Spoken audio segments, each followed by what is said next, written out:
Bonjour, je suis Nathalie Lasselle, professeure au département de didactique des langues de la Faculté des sciences d'éducation de l'UQAM et je suis titulaire de la chaire de recherche en littératie médiatique multimodale qui est une chaire UQAM également. À mon avis, le milieu de l'édition numérique jeunesse va continuer va poursuivre sa mission qui est vraiment de raconter des bonnes histoires, de publier des histoires qui jugent de qualité pour les enfants. Donc, je pense que la mission demeure la même. Ce qui risque de changer, ce sont les formats parce qu'on a un rapport tactile avec le livre et je pense que le livre, dans sa forme actuelle, va continuer à exister. Mais je pense qu'à court terme, les maisons d'édition vont s'intéresser à avoir des extensions qui permettent de prolonger l'histoire à travers des expériences qui se vivent sur différents supports technologiques, soit en réalité virtuelle, en réalité augmentée.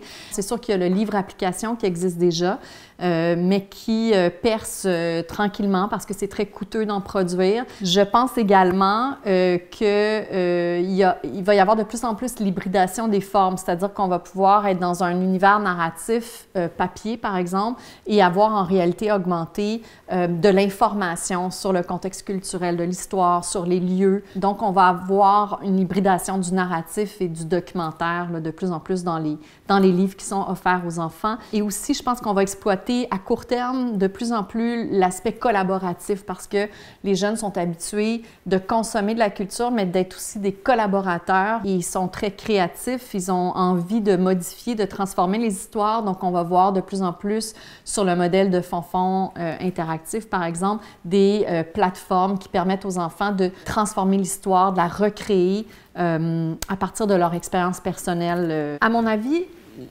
l'édition numérique jeunesse doit continuer, va continuer, je pense, à vraiment garder des traits distinctifs par rapport à la manière dont un jeu vidéo va raconter une histoire, par exemple. L'univers du jeu devrait rester distinct de l'univers du narratif tel qu'on peut le vivre quand on lit une histoire.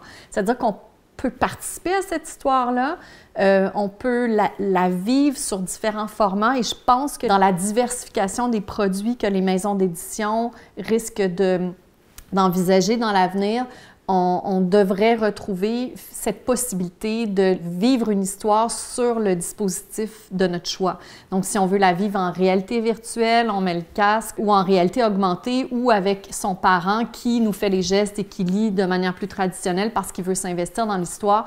Donc, à mon avis, cette même histoire peut exister sur différents formats, puis elle peut aussi être vécue à travers des extensions dans différents formats. Donc, le livre du futur, je l'imagine encore là, avec sa même mission de raconter une bonne histoire et d'utiliser les technologies qui vont être disponibles à ce moment-là pour faire vivre avec le plus d'intensité l'expérience de l'histoire. Mais il y a aussi cette idée que l'intelligence artificielle permette d'aider le milieu de l'édition qui veut produire des histoires pour des enfants qui ont des difficultés, par exemple, des difficultés langagières, des difficultés d'apprentissage, des difficultés de lecture, à pouvoir s'adapter finalement à la difficulté de l'enfant.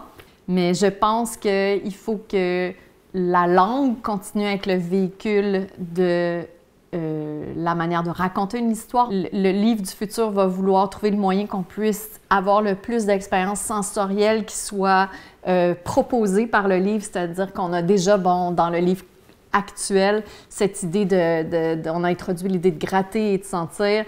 Bon, on peut imaginer que tous nos sens pourront être sollicités par des nouvelles technologies qui nous rendraient possible. On passerait d'une multisémiotique, donc de pouvoir produire et construire du sens autour d'une histoire sur différents formats, différents supports, qui crée une variété dans l'expérience de la lecture, à aussi une multisensorialité qui serait associée à cette expérience-là. La technologie est déjà là. Il faut voir comment la technologie va vraiment rencontrer le milieu du livre. L'univers du livre n'a pas besoin de complètement se transformer parce que s'il se transforme trop, on ne sera plus dans l'univers du livre. Je pense qu'il faut continuer à faire rêver les enfants, continuer à les faire rire, continuer à nourrir leur imaginaire et ça passe très certainement par l'art de raconter une histoire qui doit demeurer l'expertise du milieu de l'édition jeunesse qu'on connaît aujourd'hui.